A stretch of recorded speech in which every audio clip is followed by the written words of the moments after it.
அப்படின்னு சிவபெருமான் தன்னுடைய ஞான திருஷ்டியினால் பார்க்க ஆணிவேர் அந்து போச்சுன்னா கைலாசம் அப்படியே சாஞ்சிரும் இல்லையா? ஆனா சிவபெருமான் தன்னுடைய ஞான திருஷ்டியினால் பார்க்கும் போது ஆருடைய வனத்திலே அரங்கனுடைய தவத்தை கண்டுகொண்டார். அரங்கனுடைய தவத்தை கண்ட உடனே ஆண்டவனுக்கு மனசுக்குள்ள ரொம்ப சந்தோஷம். அடேங்கப்பா, அசுர அரக்கர் குலத்தை பிறந்தாலும் நம்ம மேல இவளுக்கு என்ன ஒரு அன்பு! இப்பேற்பட்ட அரக்கனுக்கு இப்பொழுதே சென்று நாமல் வரம் கொடுத்தாக வேண்டும் என்று இரவு நேரத்திலே சாமம் நடுச்சாமம் நள்ளிரவு 11 மணி இருக்கும்.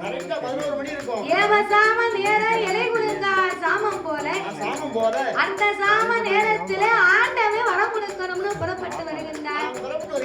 பார்த்தா பார்வதி, ஆண்டவே இந்த இரவு நேரத்துல இவர் எங்க போறாரு? இவ்வளவு நேரமும் இங்க தானே உட்கார்ந்து இருந்தாரு, இப்ப திடீர்னு எதிர்த்து போறாரு. இது என்ன விவரம்? ஒருவேளை ஆண்டவன் மடியிழக்க போவாரோ?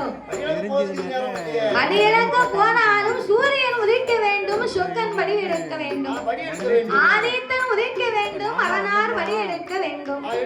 சூரியனும் உதிக்கவில்லை, சொக்கனும் படி எடுக்கவில்லையே. அப்படியே ஆண்டவன் போனாலும் என் கையால தானே நான் அளந்து கொடுப்பேன்.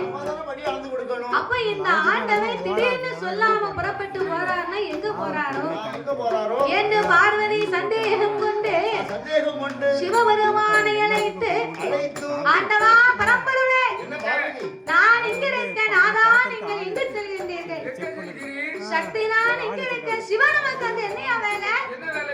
ஏய் பார்வதி, ஆண்டவன் மீது உனக்கு சந்தேகமே வரக்கூடாது.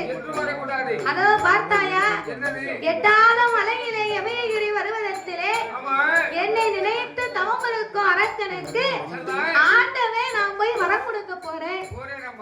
வரம் கொடுக்க போறீங்களா? வரம் கொடுக்க போக உமக்கு எதுவாயா நேரம்?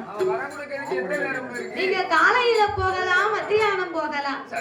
இப்ப போனாலும் எந்த தப்பு